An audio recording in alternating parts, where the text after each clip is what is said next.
धाराशिवचे जय आणि बिरू काउंटर ॲक्शनवर.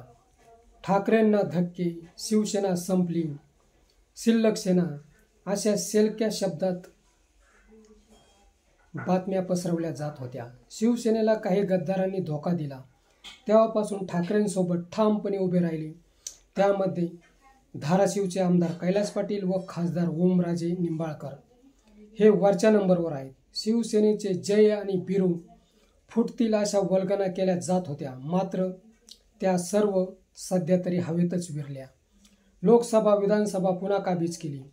आता मात्र जिल्हा तसेच मराठवाड्यात समोरच्यांच्या डावावर प्रतिडाव टाकायला सुरुवात केली आहे.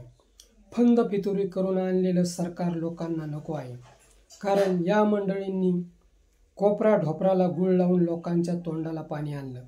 प्रत्यक्षात मात्र काहीच नाही. सरकार धार्जिने छाती बडवत सांगतात, बोलतात, पण महाराष्ट्रावर 9 लाख कोटींचे कर्ज आहे. ते सरकार फेडणार नाही तर मायबाप जनतेच्याच बोडक्यावर बसवले जाणार आहेत. सरकार काय करामतीने आणले, त्यानंतर मतदानात कशी हातचलाकी केली, त्याची उजळणी सध्या सुप्रीम कोर्टात चालू आहे. त्यामुळे लोकच नाही तर इतर पक्षांचे कार्यकर्ते जे फक्त सतरंजा उचलतात त्यांनाही बदल हवा आहे.